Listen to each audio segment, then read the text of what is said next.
Coronet.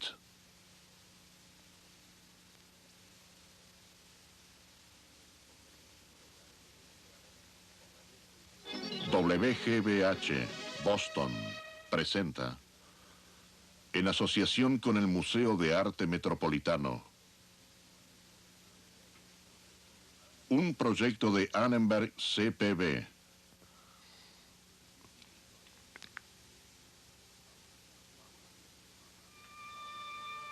Ahora había tiempo para viajes al campo,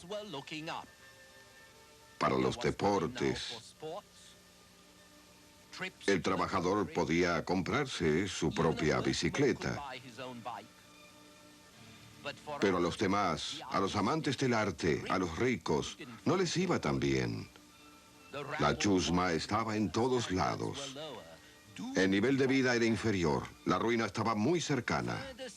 Hoy, en la tradición de Occidente, fin de siglo.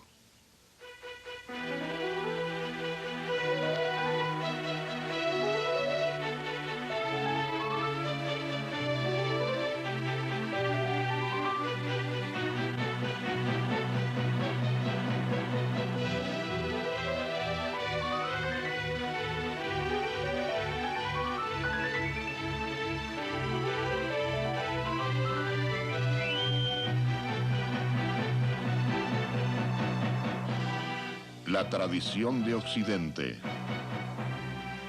Y ahora el profesor Eugene Weber de la Universidad de Los Ángeles en su viaje a través de la historia de la civilización occidental. En nuestro último programa finalizamos con las nuevas doctrinas de evolución y selección natural del siglo XIX, con la supervivencia de los más aptos, lo cual se podía aplicar tanto a las naciones como a las especies. Ahora, por primera vez, los intereses nacionales demandaban mejoras en las condiciones laborales y en las condiciones de vida de la clase trabajadora. Por primera vez se pensaba que los trabajadores tenían derecho a disfrutar de la cultura y del ocio, tal como sus superiores, porque eso les haría bien, produciendo una sociedad más adecuada. Y en Inglaterra, esto produjo el decreto del asueto bancario de 1871, un hito en la emergencia de estas nuevas pautas de tiempo libre que transformó al antiguo día feriado religioso en días laicos de recreo sancionados por el Estado. Y así el día de fiesta de guardar se convirtió en día feriado. Las estaciones de ferrocarril estaban atestadas. Los muelles portuarios también lo estaban. Las ferias económicas, los hoteles económicos y las casas de huéspedes prosperaron debido a un nuevo fenómeno: los días feriados de la clase trabajadora. Fuera de Inglaterra esto demoró más tiempo, pero fue un comienzo y un ejemplo, como lo que se dio en llamar la Semana Inglesa, de 5 días y medio.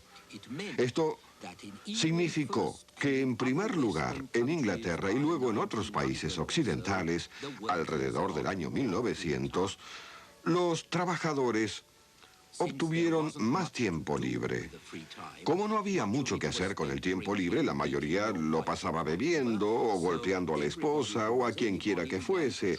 Así que quienes eran alguien comenzaron a tratar de asegurarse de que el tiempo libre se empleara en una actividad saludable. Una de las más sanas actividades que idearon los trabajadores sociales fueron los partidos organizados. Y por una razón, estos gastaban energías que de otro modo estallarían en violencias o en crímenes. Y por otra razón, podían remediar la degeneración física de la gente.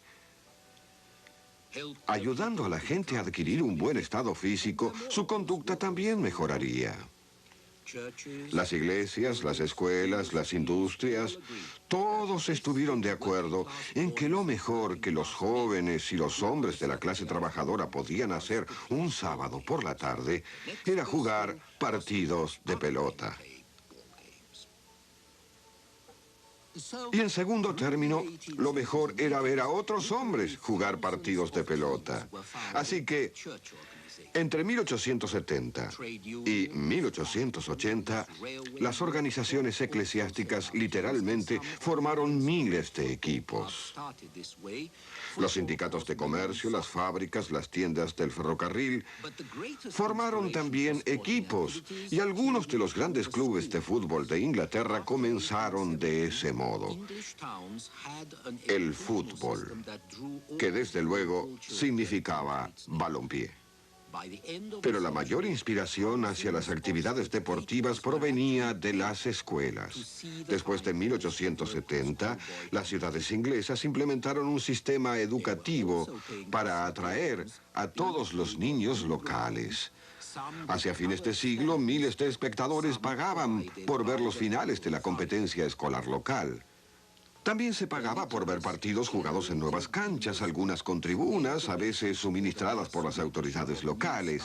La enseñanza generada en las escuelas hizo que se leyera en forma masiva un nuevo tipo de periódico popular que cubría ampliamente los eventos deportivos. A medida que los partidos se hacían más populares, los ingresos comerciales se tornaban cada vez más importantes. Los deportes vendían periódicos, pero también vendían equipos especiales, camisetas, shorts, botines, tónicos para fortalecer a los jugadores, emulsiones para sus músculos doloridos, medicamentos para curarlos y cerveza para consolarlos. Pero el interés en los deportes llegó aún más lejos. El correo y el telégrafo eran importantísimos para organizar torneos nacionales y brindar las noticias sobre los resultados de los partidos. El tren y el tranvía eran esenciales para transportar a un gran número de aficionados a lugares de sus propias ciudades donde jamás habían estado antes, y además a otras ciudades donde iban a apoyar a sus equipos. Las líneas tranviarias, más accesibles al trabajador, lo ayudaban a llegar a su trabajo y también a los estadios. Las tarifas económicas del ferrocarril para casos especiales que se habían empleado para visitas a exhibiciones o para peregrinajes a santuarios incluían ahora además el viaje hacia las copas finales que en 1901 atrajeron a más de 100.000 personas. De modo que la población de menores recursos comenzaba a animarse a disfrutar de los primeros beneficios de una sociedad tecnológicamente adelantada. Tiempo libre, más dinero, mejor educación, transporte, comunicaciones, y todo esto creó la necesidad, el deseo y la posibilidad de tener comodidad y diversión. Y el proceso no solo ocurrió en Inglaterra.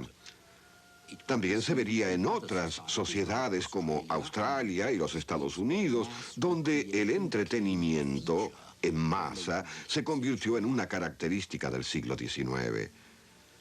Los juegos se difundían continuamente desde Inglaterra. Los soldados y los administradores coloniales difundieron el cricket en todo el Imperio Británico. Y los marineros, los hombres de negocios y los mecánicos popularizaron el fútbol en toda Europa y en ultramar. Entre 1880 y 1890 el fútbol se jugaba en Austria, en Rusia, en Turquía, en Escandinavia y en toda América Latina. Estaba también el rugby, jugado por estudiantes. El rugby era más complejo que el fútbol y más difícil de jugar sin ensuciarse, así que no era tan popular. Era más bien un deporte de clase alta. En las grandes escuelas privadas de Inglaterra se jugaba rugby. En Oxford y en Cambridge se practicaba. El fútbol americano también comenzó en las universidades, las cuales formularon las primeras reglas intercolegiales en 1873. El juego que se practicaba era muy parecido al rugby, pero alrededor de 1880 se convirtió en lo que es hoy y que se conoce como fútbol americano, aunque entonces era más violento. Durante la temporada de 1905, por ejemplo, los partidos estudiantiles causaron 18 muertes y 159 lesionados de importancia. Quizás fuera eso lo que atraía cada vez más público, cientos de miles que se congregaban en nuevos estadios para ver cómo los atletas estudiantiles se lisiaban unos a otros. El béisbol era menos violento, pero igualmente popular luego de la Guerra Civil, cuando se reglamentó y se convirtió en juego de adultos. Alrededor de 1890, los jugadores de béisbol se habían organizado y negociaban salarios y transferencias. El béisbol se estaba exportando a Cuba y a Centroamérica, haciendo ganar bastante dinero a apostadores y a fabricantes de artículos deportivos. Para esa época nació también el único deporte de estricto origen norteamericano, en 1891, en la IMCA, en Springfield, Massachusetts, donde un instructor de gimnasia inventó el básquetbol para atenuar el tedio de las clases de gimnasia. En pocos años el básquetbol se jugó en todo el mundo, como también en los colegios norteamericanos, y también lo jugaron las mujeres. El ejemplo de los deportes estudiantiles ingleses y norteamericanos fue lo que instó al barón de Coubertin, francés, a revivir los antiguos Juegos Olímpicos como medio para lograr el renacimiento moral y físico y la armonía internacional. Los primeros Juegos Olímpicos de la era moderna tuvieron lugar en Atenas en 1896 y a los atletas norteamericanos les fue muy bien. No intento relatarles la historia de los deportes modernos, pero sí deseo destacar que la historia social, política y económica marcha aparejada a los deportes como a todo lo demás. La emancipación de los pueblos, las mejoras de vida, las mejoras laborales, el interés de la gente en la salud pública y en la integración nacional, los beneficios obtenidos con todo esto no pueden considerarse por separado. Esto podrán comprenderlo mejor aún si observan lo que ocurrió con la bicicleta, uno de los inventos más importantes del siglo XIX. En la época de la Revolución Francesa existían artefactos similares a la bicicleta, pero los velocípedos se convirtieron en máquinas modernas en la década del 80. Y fue entonces cuando se tornaron tremendamente populares. Las primeras bicicletas eran caras, de modo que el ciclismo era un deporte de las clases alta y media.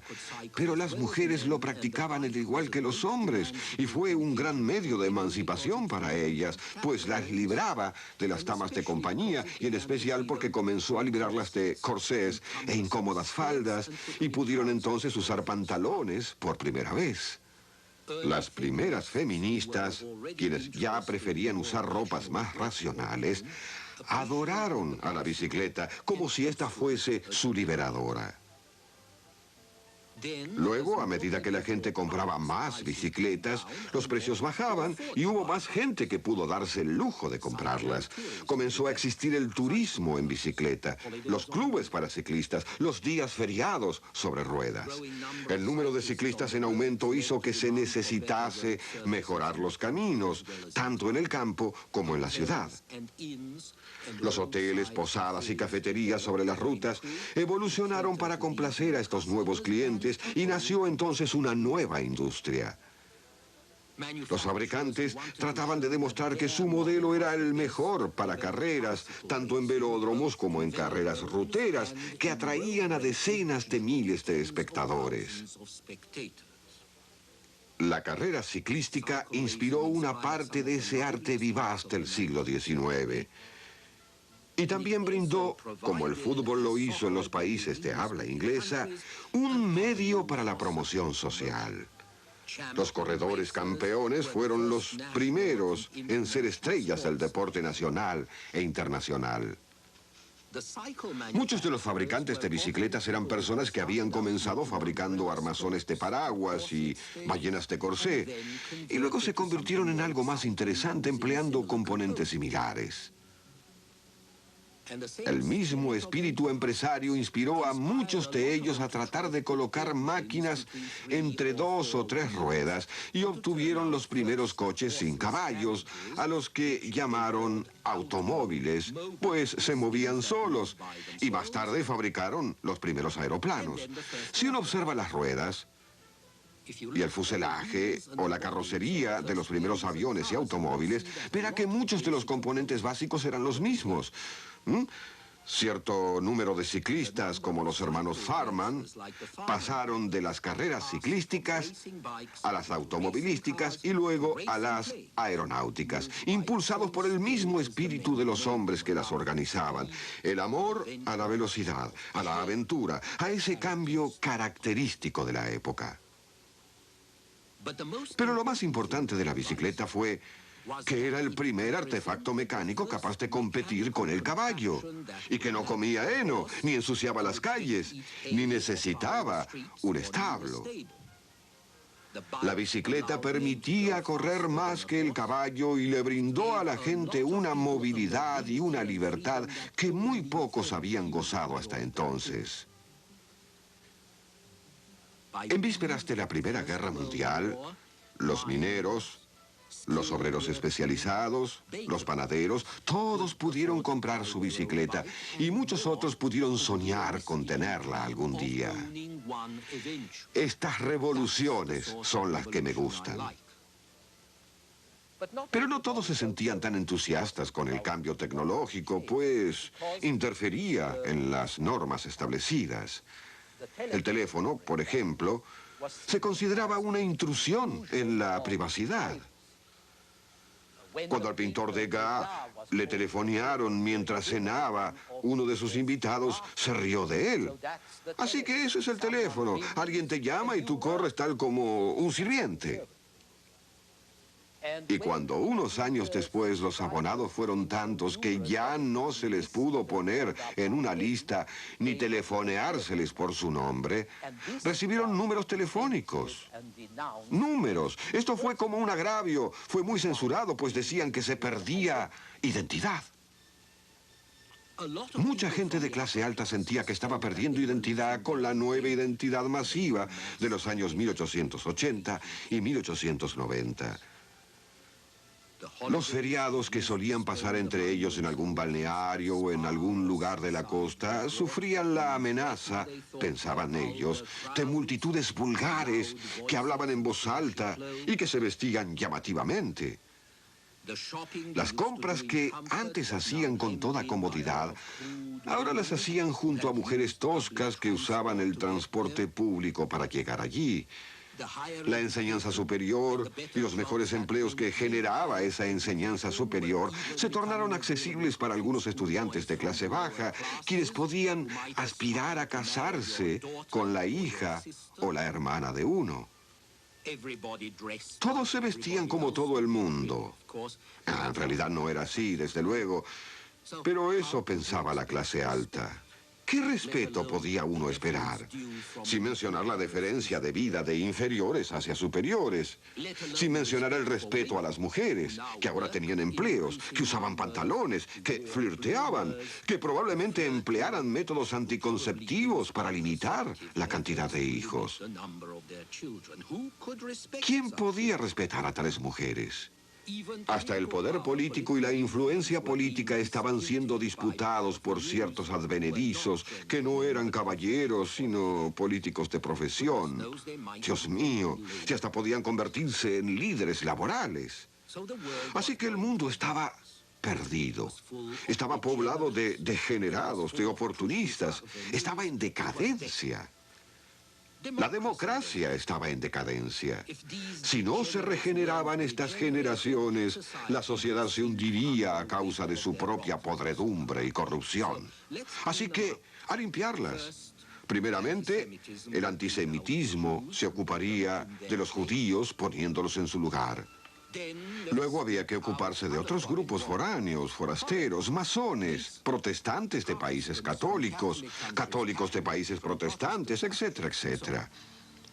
Había que purificar la comunidad, emplear la eugenesia con fines científicos para crear seres humanos más perfectos, revivir el entusiasmo nacional y derivarlo hacia la lucha por la vida, contra nuestros vecinos, contra nuestros enemigos, quienes nos dominarían si nosotros no los dominásemos a ellos. Eso es nacionalismo.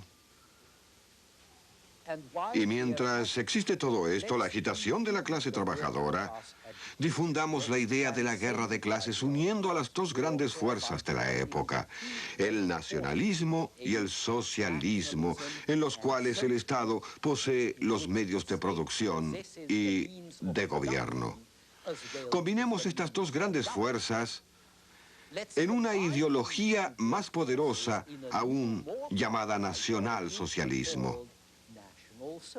Como ustedes saben, era una idea de gran futuro, un futuro sangriento. Pero por el momento el socialismo y el nacionalismo marcharían por separado, aunque influyendo uno en otro. El Estado Nacional se tornó cada vez más intervencionista, cada vez más social. Era la agencia más importante de redistribución de las riquezas de sus ciudadanos, quitándoles a los ricos para darles a los pobres. Y aunque los socialistas no perdían de vista el internacionalismo y la guerra de clases, se tornaron cada vez más patriotas, cada vez más ligados al Estado reformista. En 1914 los trabajadores fueron a la guerra con gran entusiasmo y los partidos socialistas consagrados a la paz votaron por la guerra como todo el mundo, en parte por patriotismo y en parte porque su nacionalismo los convenció de que los intereses del trabajador podrían obtenerse más fácilmente defendiendo a la patria contra enemigos cuya política social era más retrógrada y más reaccionaria.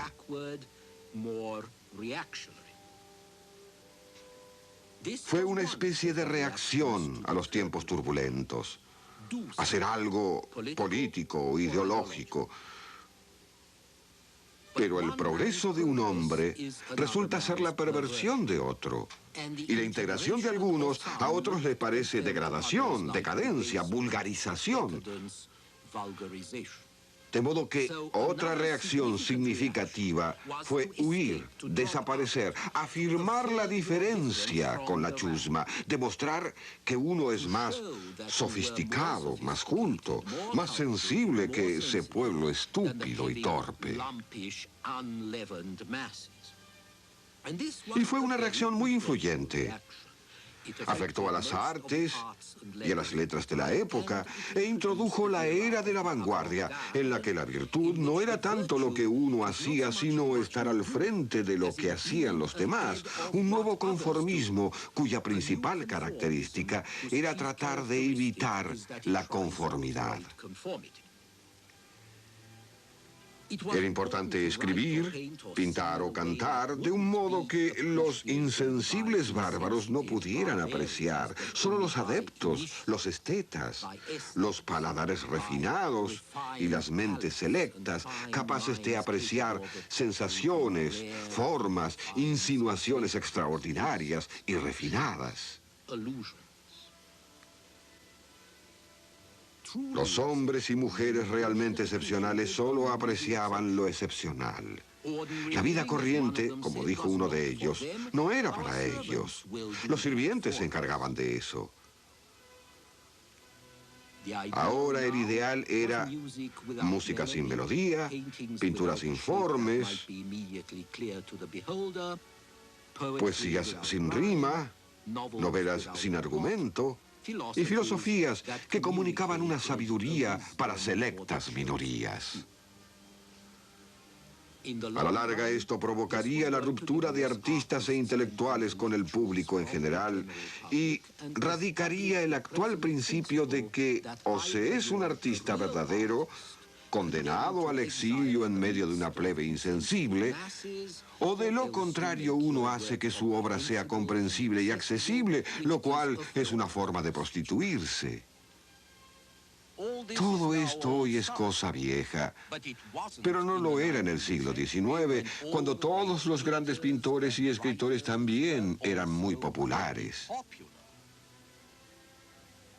Pero esta tendencia a distanciarse artísticamente cuadraba con el nuevo movimiento de la época, con el interés en la novedad y en el cambio. También concordaba con la inclinación al inconformismo, a las drogas, a la homosexualidad, al travestismo, ocultismo, misticismo, todo lo cual se empleaba principalmente para demostrar que uno era distinto al resto de la gente. La publicidad generada por tales actividades confirmó a quienes vaticinaban la ruina que en efecto vivían en una época de decadencia. Y las reacciones confirmaron a los estetas que estaban viviendo en una era de barbarie. Así que la paradójica situación, aproximadamente durante los 20 años anteriores, a 1914, fue que materialmente la vida estaba mejorando para todos, pero la gente con sensibilidad, los devotos al arte, estaban convencidos de que la vida estaba empeorando. Y también esto se convertiría en una experiencia, en un fenómeno propio del siglo XX. Por alguna razón, el final del siglo XIX conmocionó a mucha gente como si se tratase del fin del mundo. Hablaban de esos años como el fin del siglo, y fin del siglo. Y nadie antes había tomado el fin de un siglo de modo tan trágico desde la llegada del año 1000, cuando realmente aguardaban el fin del mundo. Mirando hacia atrás, ahora todo parece bastante tonto. Pero al fin y al cabo, 1914 fue realmente el final de un mundo, el final de una forma de vida, el comienzo de otra, más popular, más democrática, más orientada hacia el pueblo. Así que tanto el final como el comienzo se encontraron en esta era. Y no debe sorprendernos que la gente estuviese confundida, desorientada o contradictoria, tal como hoy nos ocurre. La próxima vez veremos la guerra por el fin de todas las guerras.